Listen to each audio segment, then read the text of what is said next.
La veille de Noël, mon père a déclaré « Tu es un poids, tu ne peux plus vivre ici. » Le lendemain, quand j'ai commencé à faire mes bagages et annoncé que j'arrêterais de payer les factures, le dîner de Noël touchait à sa fin quand mon père a posé sa fourchette. Il m'a regardé droit dans les yeux et a dit « Tu es un fardeau, tu ne peux plus rester. » J'ai cru avoir mal entendu. Ma mère a laissé échapper un rire nerveux, comme si elle doutait de son sérieux. Mais il est resté là, à me fixer, attendant une réaction. Un silence pesant a envahi la pièce. Ma petite sœur Lily s'est figée, sa fourchette en suspens. Elle m'a regardé avec de grands yeux, incrédule. J'ai avalé mon morceau de jambon et reposé ma fourchette. « Quoi?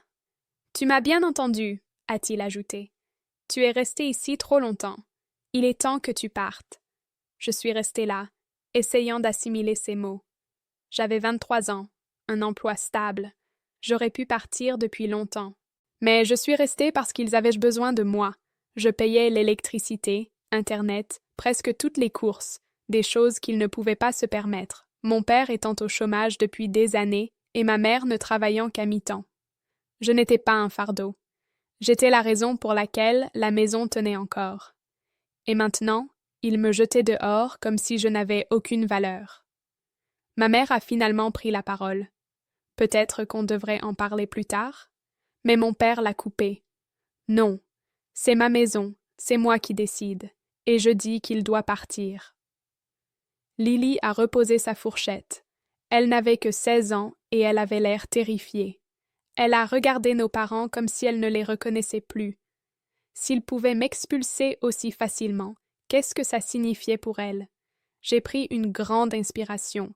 Je n'allais pas discuter ni supplier. S'il voulait que je parte, très bien. Mais il n'était pas prêt pour ce que cela impliquait. Je me suis adossée à ma chaise. D'accord. Mon père s'est redressé, comme s'il avait gagné une bataille imaginaire. Ma mère avait l'air mal à l'aise, mais n'a rien dit. Peut-être sous le choc, ou peut-être qu'elle s'en fichait plus que je ne le pensais. Je me suis levée et pris mon assiette et l'ai posée dans l'évier. Je n'allais pas leur donner la réaction qu'ils attendaient. À la place, j'ai regardé Lily, toujours assise, tendue et perdue. Je lui ai fait un petit signe de tête. Elle était la seule à cette table qui comptait encore pour moi. Mon père a pris une gorgée de son verre comme si de rien n'était. Ma mère s'est remise à remuer sa purée. Lily continuait de me fixer, comme si elle voulait dire quelque chose, mais n'osait pas. Je ne suis pas restée pour finir le repas. J'ai juste quitté la table, sans un mot de plus. Ce soir-là, j'ai monté dans ma chambre, fermé la porte et commencé à faire mes valises. Je n'allais pas perdre de temps à essayer de comprendre. S'ils voulaient que je parte, je partirais. Mais ça voulait aussi dire qu'ils allaient perdre tout ce que je payais pour eux. Et je ne comptais pas les prévenir. J'ai rangé mes affaires en silence, mais je pouvais les entendre discuter en bas. La voix de ma mère était basse et hésitante. Celle de mon père, ferme, comme s'il essayait de la convaincre. J'ai entendu quelques phrases. Il est assez grand maintenant. On s'en sortira. Il aurait dû partir depuis longtemps. 1 heure plus tard, Lily a frappé à ma porte. J'ai ouvert et elle est entrée, refermant derrière elle. Elle avait l'air furieuse, les yeux rouges. C'était quoi ce bordel? A-t-elle chuchoté. Je sais pas, ai-je répondu en rangeant mon ordinateur portable. Mais je pars demain. Elle a secoué la tête. C'est insensé. Tu payes tout. Ils n'ont même pas de quoi manger sans toi. Ce n'est plus mon problème. Elle a mordu sa lèvre, retenant ses larmes. Mais tu vas aller où? Je vais me débrouiller. La vérité, c'est que j'avais un peu d'argent de côté, mais je n'avais pas prévu de partir aussi vite. J'allais devoir trouver un endroit rapidement, peut-être dormir chez un ami un moment. Mais je n'étais pas inquiet. Moi, j'allais m'en sortir. Eux, non. Lily a hésité. Je pourrais... Elle s'est arrêtée. Je savais ce qu'elle voulait demander. Elle voulait venir avec moi. Mais elle était encore au lycée, et aussi mal que ça me faisait de la laisser, je ne pouvais pas l'emmener. Tu sais qu'ils ne te laisseront jamais faire ça. Elle a baissé les yeux. Je sais. J'ai terminé mes valises pendant qu'elle restait là, comme si elle ne voulait pas quitter la chambre. Finalement, elle a soupiré. Ils vont regretter ça. J'ai souri. Je sais. Le lendemain matin, je suis partie avant leur réveil. J'ai descendu mes bagages, les ai chargés dans ma voiture et jeté un dernier regard à la maison. Pas de tristesse, pas de regret, juste du soulagement. Puis, alors que je quittais l'allée, j'ai ouvert mon application bancaire et supprimé mon nom de toutes les factures. Électricité, Internet, même Netflix. Je payais tout. Sans moi, tout serait coupé en un mois. J'ai souri, enclenché la première, et suis partie sans me retourner. Les jours suivants, j'ai dormi chez mon ami le temps de trouver un logement. Son canapé était horrible. Son chien Max me fixait pendant que j'essayais de dormir, et son colocataire n'arrêtait pas de me demander si j'allais squatter pour toujours. Mais rien de tout ça n'avait d'importance, parce que j'étais libre. 3 jours plus tard, mon téléphone s'est mis à sonner. D'abord un appel manqué de ma mère, 2 de mon père, ce qui était surprenant, vu qu'il ne m'appelait jamais, et quelques messages de Lily. J'ai tout ignoré jusqu'à ce qu'elle envoie. « Il panique! L'électricité a été coupée. » J'ai souri. Il pensait vraiment que les factures se payaient toutes seules. Puis un autre message. « Papa est furieux. Il dit que tu as saboté la maison. » Oh, ça devenait intéressant. Les jours suivants, j'ai ignoré toutes leurs tentatives de contact. Ma mère continuait d'appeler, d'envoyer des messages, a même essayé de me joindre sur les réseaux. Mon père, lui, n'a appelé que ces 2 fois, puis plus rien. Il devait s'imaginer que j'allais revenir en rampant. Mais ça n'arriverait jamais. Je suis restée chez mon ami en cherchant un endroit définitif. Il était cool, mais son colocataire était un vrai connard. Toujours à demander quand j'allais partir, à faire des blagues sur le fait que j'étais sans abri, et à râler quand j'utilisais la cuisine. Mais rien de tout ça ne me dérangeait. Je savais que c'était temporaire. Sauf que pendant que je continuais ma vie, ma famille coulait. Lily me tenait au courant par message, me racontant le chaos à la maison. D'abord l'électricité coupée, puis Internet. L'eau a mis plus de temps, mais quand elle a cessé de couler, ma mère a craqué. Là, elle panique, m'a écrit Lily. Elle ne sait pas comment on va se laver. Je n'ai pas pu m'empêcher de sourire. Ils m'ont mis à la porte en pensant que j'étais un poids.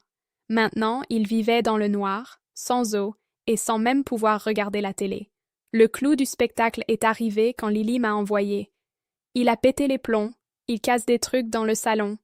L'image de mon père hurlant comme un gamin capricieux parce que ses factures ne se payaient pas toutes seules m'a procuré un plaisir immense. Il dit qu'il va trouver une solution, mais maman pleure dans la chambre. Bien sûr qu'il disait ça. Mon père était un raté, mais faisait toujours semblant de gérer. Sauf que cette fois, il ne gérait rien du tout. J'ai ignoré et poursuivi ma vie.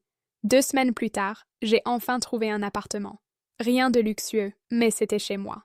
J'ai utilisé mes économies pour louer un petit meublé. Il y avait un canapé correct, un lit confortable, et surtout, c'était loin de cette maison. Le jour de mon emménagement, Lily m'a envoyé un message. « Je dois partir d'ici. » J'ai eu un pincement au cœur. Je savais qu'elle souffrait. Mais je ne pouvais pas l'emmener, elle était encore mineure. « Tu sais que ce n'est pas possible, » j'ai répondu. Elle a mis du temps à répondre. « Je sais, mais je n'en peux plus. » Je la comprenais. Vivre avec eux, sans électricité, sans eau, sans Internet, avec mon père qui hurle et ma mère qui se lamente. L'enfer sur terre. Mais ce n'était plus mon problème. J'étais libre. Puis, quelques nuits plus tard, l'inévitable est arrivé. Il était tard, je venais de sortir de la douche, prêt à dormir, quand mon téléphone a sonné. Ma mère. J'ai levé les yeux au ciel et ignoré l'appel. Quelques minutes plus tard, Lily m'a envoyé. « Réponds. » J'ai soufflé et fini par décrocher. Avant que je ne dise un mot, la voix désespérée de ma mère a explosé dans le téléphone. « S'il te plaît, reviens à la maison. » J'ai laissé échapper un petit rire. « Non. On a besoin de toi. Je sais que ton père a été dur, mais il ne pensait pas ce qu'il a dit. Il pensait chaque mot. » ai-je répondu froidement. « Vous m'avez mis dehors. Maintenant, débrouillez-vous. » Elle s'est mise à sangloter au téléphone. « On n'y arrive pas. La maison tombe en ruine. Ça ressemble à un problème qui ne me concerne pas. » Ses pleurs ont redoublé. « Je t'en supplie. Je sais qu'on a fait une erreur. Mais s'il te plaît. » J'aurais pu avoir de la peine pour elle, mais je n'en avais pas. Pendant des années, j'ai payé les factures, tout fait pour les aider et à la fin ils m'ont traité comme un déchet. Et maintenant ils voulaient que je revienne? Je n'étais pas stupide. Non, j'ai répété. J'ai raccroché avant qu'elle ne puisse en dire plus. Je me suis allongée et ai dormi mieux que jamais, sans personne pour me traiter comme un distributeur de billets. Les jours suivants, les appels ont continué. Ma mère suppliait. Lily me demandait de l'aide. Et mon père? Eh bien, il n'a jamais essayé de me contacter. Puis, enfin, Lily m'a envoyé un dernier message. Il parle de vendre la maison. Ça m'a surpris. Aussi incompétent que soit mon père, je ne pensais pas qu'il en arriverait là. Vendre? J'ai répondu. Oui, il dit qu'il ne peut plus continuer comme ça. Maman est en panique, mais lui, il est sérieux. Ça m'a fait rire. Alors au final, mon père était vraiment aussi pathétique que je l'imaginais. S'il ne pouvait plus manipuler quelqu'un pour payer ses factures, il préférait tout abandonner. J'aurais pu ressentir quelque chose pour eux, mais je n'ai ressenti que du mépris. J'ai éteint mon téléphone et suis allée dormir. Mais au fond, je savais que cette histoire n'était pas encore terminée. Les jours suivants, j'ai ignoré toute tentative de contact. J'ai bloqué ma mère. Mon père n'a plus jamais essayé de m'appeler. Et Lily, eh bien, elle a continué d'essayer. Mais j'avais besoin de temps. Je devais laisser tout ça derrière moi et me concentrer sur ma nouvelle vie. Dans mon petit appartement, les choses commençaient enfin à se mettre en place. J'avais du calme, du silence, et je pouvais dépenser mon argent pour moi-même. Mon salaire, qui avant s'évaporait dans des factures qui n'étaient même pas les miennes, me permettait maintenant d'acheter des choses que je n'avais jamais pu m'offrir. J'ai décidé de me faire quelques plaisirs. Je suis allée manger dans de bons restaurants, j'ai acheté de nouveaux vêtements et même pris un abonnement à la salle de sport. La sensation de liberté était indescriptible. Mais je savais que ça ne durerait pas éternellement. 2 semaines plus tard, alors que j'avais pratiquement oublié toute cette histoire, j'ai reçu un message d'un numéro inconnu. « Il faut que je te parle. C'est sérieux. » C'était Lily. J'ai soupiré. Je savais qu'à un moment, elle essaierait de me ramener dans le drame, mais quelque chose dans son message sonnait différemment. « Et qu'est-ce qu'il y a? » La réponse est arrivée immédiatement. « La maison va être vendue. Papa est déjà en train de négocier avec un acheteur. » J'ai lâché un petit rire. Pour moi, ça ne changeait rien. Et alors? Il vend tout, même tes affaires. Je me suis figée. Mes affaires? Oui, ton ordinateur, ta télé, même ton lit. Il a dit que si tu ne voulais plus revenir, alors tu n'en avais plus besoin. J'ai senti une chaleur monter dans ma poitrine, une rage que je n'avais pas ressentie depuis longtemps. Ce salaud m'avait jeté dehors, avait essayé de me faire passer pour un bon à rien, et maintenant il se débarrassait de mes affaires comme si je n'avais jamais existé. J'ai pris une grande inspiration. Donne-moi l'adresse de l'acheteur. Lily a mis quelques minutes avant de répondre. L'homme était intéressé par la maison entière et négociait déjà tout ce qu'il y avait dedans. J'ai pris mes clés de voiture et suis partie sans hésiter. Le trajet a été court. En arrivant, j'ai vu un homme d'une 50aine d'années discutant joyeusement avec mon père dans l'allée. Je n'ai même pas réfléchi. Je suis descendue de voiture et ai marché droit vers eux. « T'es devenu fou? » ai-je demandé, ma voix chargée de colère. Mon père s'est tourné vers moi, surpris, mais rapidement son expression s'est transformée en ce même mépris habituel. « Oh, alors maintenant tu te pointes? Il n'y a plus rien ici pour toi. » L'acheteur a regardé entre nous, visiblement mal à l'aise. « Il y a un problème? » J'ai ignoré l'homme et me suis rapprochée de mon père. « Tu n'as pas le droit de vendre mes affaires. » Il a ri. « Je n'ai pas le droit? Tu ne voulais plus rien avoir à faire avec cette maison, alors tu n'as pas besoin de ce qui était dedans. »« Ça m'appartient !» ai-je crié. « Tu ne vendras rien qui m'appartient. Si tu les veux, tu peux les racheter. » Cette réponse a fait bouillir mon sang. J'aurais pu laisser tomber, le laisser vendre tout ça et continuer ma vie. Mais non, cet homme m'avait mis à la porte après des années où je payais ses factures, et maintenant il voulait faire du profit sur ce que j'avais acheté avec mon propre argent. Pas question. Il n'allait pas s'en tirer aussi facilement cette fois-ci. « Très bien, » j'ai dit. « Vends la maison. » Mon père a froncé les sourcils, surpris. « Quoi? »« Vends-la, » j'ai répété. « Mais une fois que tu l'auras fait, tu n'auras plus nulle part où vivre. » Il a ri. Je vais acheter un appartement. J'ai souri encore plus. Avec quel argent? Il est resté silencieux. Et à ce moment-là, il a compris. Il pensait qu'il allait empocher l'argent de la vente et recommencer ailleurs. Mais il n'avait aucune idée de ce que j'avais déjà fait. Les jours suivants, j'ai utilisé tout ce que je savais pour me venger. J'ai contacté la compagnie d'électricité et informé qu'une vente était en cours. Toute dette impayée devait être réglée avant le transfert du bien. Même chose avec la compagnie des eaux. Même chose avec les impôts fonciers. Et il y avait beaucoup d'arriérés. Les factures qu'il n'avait jamais payées s'étaient accumulées. Il s'apprêtait à toucher une grosse somme, mais maintenant, une énorme partie de cet argent allait directement couvrir ses dettes. Cela aurait déjà été suffisant pour le ruiner, mais j'ai été plus loin. J'ai pensé à un détail important. La maison n'était pas qu'à son nom. Ma mère en possédait aussi une part, et elle n'était au courant de rien. C'est là que je l'ai appelée. Au début, elle était choquée. « Tu ne m'appelles jamais. Je voulais juste te prévenir que ton mari est en train de vendre la maison dans ton dos. » Le silence au bout du fil était lourd. J'ai entendu sa respiration se couper. « Comment ça? » Je lui ai tout expliqué, chaque détail. Elle était sous le choc. Il n'a pas le droit de faire ça. Il peut, si tu le laisses faire. Je savais que, malgré tout, ma mère avait encore une influence sur lui. Et j'avais raison. Le lendemain, Lily m'a envoyé un message. Ils sont en train de se disputer violemment. Mon père a essayé de se défendre, mais il n'avait aucun argument. Il ne pouvait pas vendre la maison sans son accord. Et sans l'argent de la vente, il était coincé. Ce soir-là, Lily m'a appelé. « Tu ne vas pas y croire. »« Quoi? Il s'en va? » Je me suis affalée sur mon canapé, satisfait. « Ah ouais? » « Ouais, maman lui a dit que s'il voulait tout vendre, alors il pouvait partir et le faire ailleurs. » Sans maison, sans argent, sans femme, mon père n'avait plus d'option. « Et il va vivre où? » ai-je demandé, curieux. Lily a éclaté de rire. Il appelle ses amis pour leur demander un canapé où dormir. J'ai laissé échapper un rire satisfait. C'était ironique.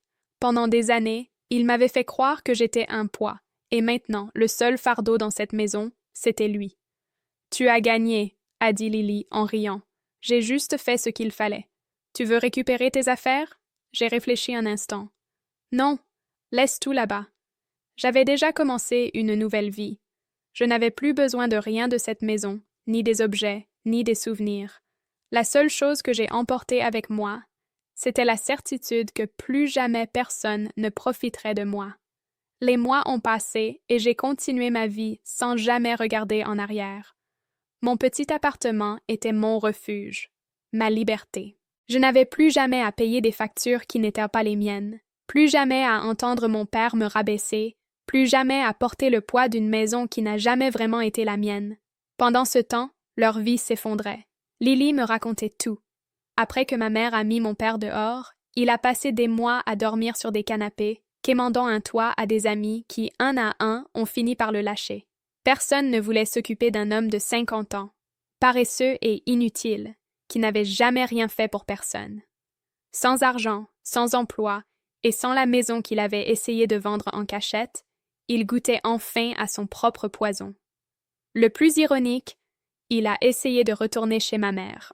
Après un mois à errer de maison en maison, incapable de louer un appartement faute de crédit, incapable de trouver un travail à cause de son historique de dette, il s'est pointé chez elle en essayant de la convaincre qu'il pouvait tout recommencer. Ma mère, qui avait toujours été facile à manipuler, n'a même pas hésité cette fois. Elle a fermé la porte en plein sur son visage. Il a hurlé, supplié, essayé de lui faire croire que sans lui, elle ne pourrait jamais s'en sortir. Mais la vérité, c'est qu'elle s'en sortait déjà. Elle a pris plus d'heures de travail, appris à gérer ses finances sans dépendre de personne. Pour la première fois depuis des années, elle a réalisé qu'elle n'avait pas besoin d'un homme inutile comme lui. Et moi? Pendant que mon père dormait sur des canapés, pendant que ma mère reprenait enfin le contrôle de sa vie, je vivais mieux que jamais. Avec le temps, j'ai commencé à investir l'argent qui, avant, partait dans l'électricité, l'eau et la nourriture pour 3 adultes qui n'étaient pas moi. J'ai suivi des formations, appris à gérer mon argent et me suis concentrée sur mon évolution professionnelle. Petit à petit, j'ai grimpé les échelons. J'ai décroché une promotion au travail, le même job que mon père méprisait en disant que ce n'était pas suffisant pour vivre seul. Ironique, quand on sait que c'est mon salaire qui l'a fait vivre pendant des années. Maintenant, non seulement c'était suffisant, mais ça me permettait de faire tout ce que je n'avais jamais pu avant. J'ai voyagé, visité des endroits que je n'avais jamais pu découvrir, parce qu'il y avait toujours une facture à payer. J'ai acheté une meilleure voiture. Rien de luxueux, mais quelque chose de confortable, quelque chose qui m'appartenait vraiment. Et le meilleur dans tout ça? La paix. Je ne rentrais plus chez moi pour entendre mon père râler, ma mère se plaindre des factures, ou voir Lily coincée dans cet environnement toxique. En parlant de Lily, elle était la seule à être restée à mes côtés. On est restés proches et je l'ai aidée du mieux que j'ai pu, sans jamais la laisser tomber dans le même piège que moi. Je l'ai encouragée à étudier, à se préparer à quitter la maison dès qu'elle le pourrait, pour ne jamais finir dans la même situation que moi et notre père. Après que ma mère lui ait claqué la porte au nez, il n'avait plus d'autre choix que d'affronter enfin les conséquences de sa propre vie. Sans argent, sans amis prêts à le nourrir, sans emploi. La dernière chose que j'ai apprise sur lui, c'est qu'il vivait chez un parent éloigné, quelqu'un qui ne savait pas encore quel genre d'homme il était et qui avait décidé de lui donner une chance. Mais je connais déjà la fin de cette histoire. Il a toujours été un fardeau, et tôt ou tard, ils finiront par s'en rendre compte. La maison dans laquelle j'ai grandi est restée à ma mère.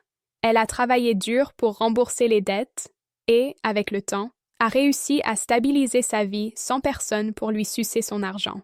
Quant à moi, je ne suis jamais retournée. Je n'en voyais pas l'intérêt. Le garçon qui a quitté cette maison un soir de Noël, ses valises à la main et effaçant son nom des factures, n'a jamais regardé en arrière. Et il ne l'a jamais regretté. Parce qu'au final, j'ai gagné. Et il a tout perdu.